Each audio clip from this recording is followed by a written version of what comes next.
What's good, y'all? Elvis here. So the beautiful thing about crafts is like whatever your craft specifically is, all crafts that we partake in teach us about ourselves. Crafts are a great medium for self-introspection as well as just overall growth for real. I learned a lot of lessons from cutting hair and interacting with people in a barber setting, but a lot of people I know learn similar lessons like on the court because their craft was basketball or tennis or whatever sport.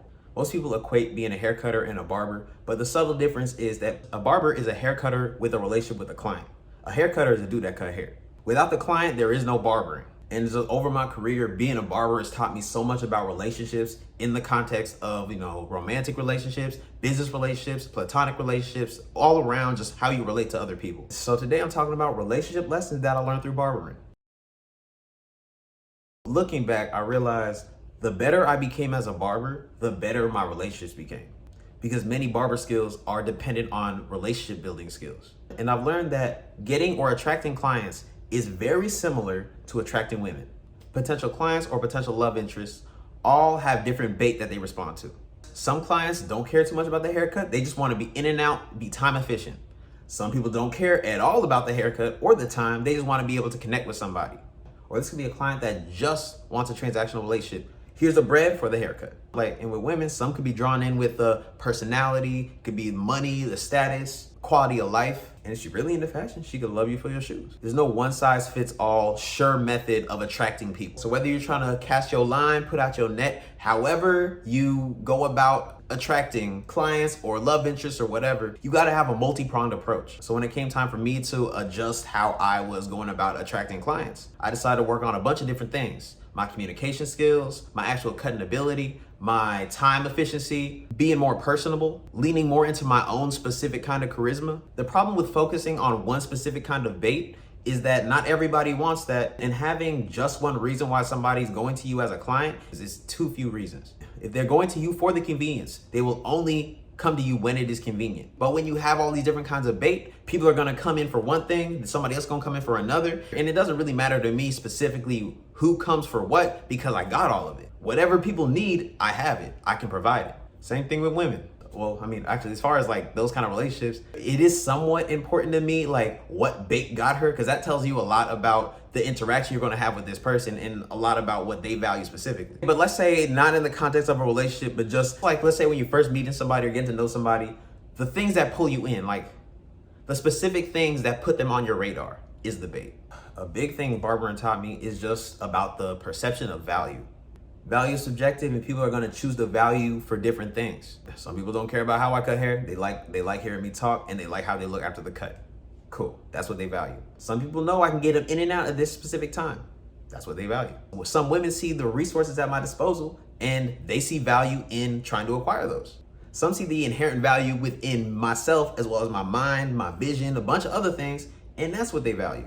But it's not up to me to determine what other people value. I just have to be able to identify what they value so I can move accordingly. And as I started to progress in my business as well as my quality of life, lifestyle and all that, it really made me buckle down and focus on the value that was being exchanged between me and other people. A few months ago, I really sat down and thought about it, and I realized that 99% of my interactions with people are specifically around business. But it's not like these are all transactional relationships because 99% of my clients are people that I'd be friends with and we spent more time together if we're not friends already.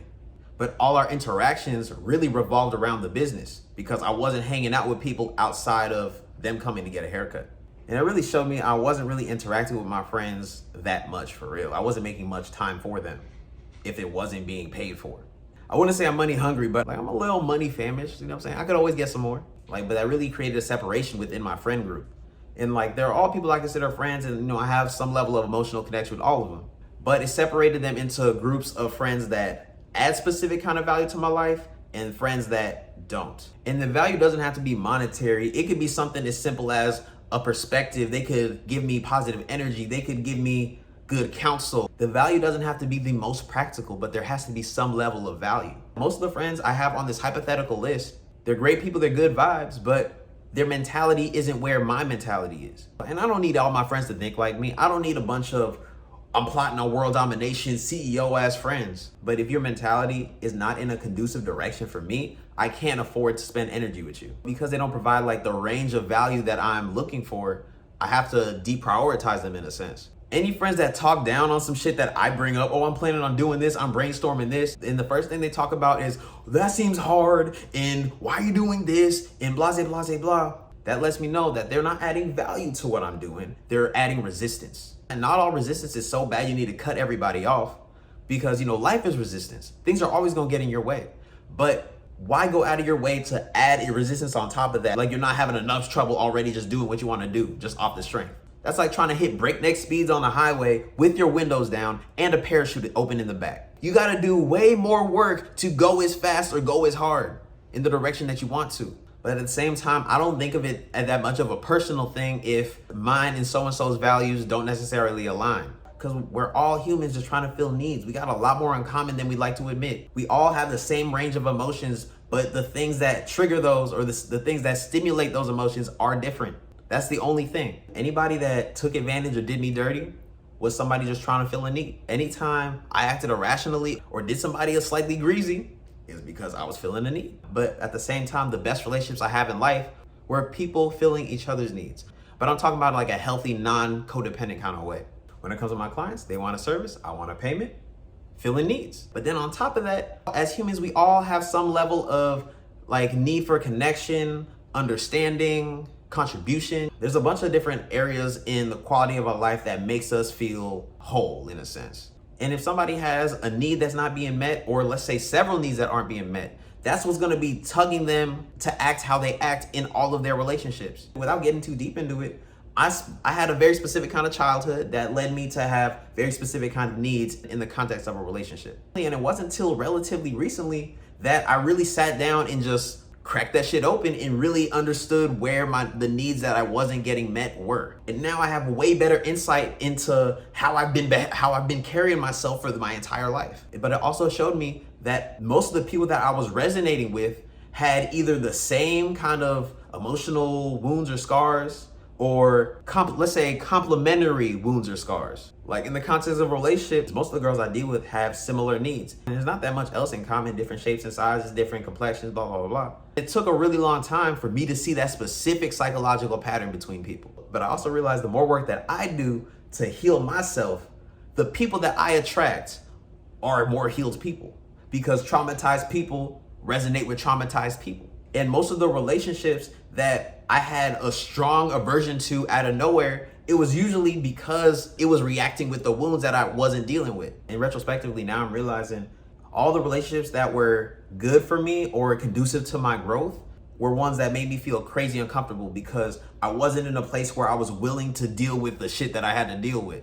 But that was stuff that was like repressed. It wasn't something that I was consciously thinking about. It was something I had to unpack later when I took the time for myself. But all the trials and the confusion that I dealt with really allowed me to, first off, give myself some grace, but then also extend that grace to other people. Because I like to think I'm a pretty introspective person. I'm in my head a lot more than the average person. But I literally went like 24 out of my 25 years not understanding a pattern within myself that was present in every relationship that I had with people. Romantic, obviously, but my specific circumstances wired me to operate with people a specific way. And I'm not happy that I was working out of this place of this old programming, but I also appreciate the value that that provided me, because for anybody that's dealt with some kind of adverse circumstances, especially in childhood, the ways that we develop to cope are what lets us survive. So later in life, of course, old programming won't work with new shit that you gotta do, but I'm thankful that shit did not break me. And I do understand, like, my mentality for a lot of things right now isn't conducive to being the most healthy, you know what I'm saying? Going in the most healthy direction. But a lot of the things that I developed as a coping mechanism became something of a superpower in my regular life, because I was able to leverage it for my benefit. So I don't feel no resentment any kind of way about things that went on, because I don't believe anything happens to me. I believe it happens for me. But going on that psychological, emotional journey, but for the record, I'm still on, because this journey only ends when you die, but actually I don't even know that. But going through that mental, emotional journey gave me insight for myself, but then also gave me insight for other people's motivations. So being able to take a step back and getting a bird's eye view of myself, of course, gave me stronger discernment. It also allowed me to be more perceptive about the values and the motivations of other people. It's like the more I ascend as a barber, the more I ascend as a spiritual being. It's like regardless of what you believe, we're all spiritual beings having a human experience. And some of us are having human barber experiences. But the further that we go in whatever we're doing, the more we push for progress in this physical plane, in like the actions that we do and how we're spending our time, the more that we progress internally. So maybe in 20 years, I'm gonna be some like barber monk on a mountain type shit, you know what I mean? But regardless of where this journey's taking me, I know it's up. Even if it's not easy, I'm excited about that shit. Ooh, that's all I got for today, y'all. Ooh, but don't forget, I got Craft Chaser hats on sale right now on craftovercloud.com, but I also got it added to my shop on Instagram, so you can buy it directly from Instagram. So if you haven't followed me already, go ahead and follow me on Instagram as well as TikTok at Cuts by Elvis. If y'all have anything to add as far as not specifically just relationship lessons, but lessons, whatever lessons that barbering taught you, or even if it's not barbering, like what has your craft taught you about life? Thanks again for watching. If y'all got any value, go ahead and like and subscribe. If you're at the end of the video, you right here in my heart. We here. But most people watch half the video. I need people to finish the videos. Y'all need videos. We fill in each other's needs. We here. But till next time, Craft Over Clout, I'm out.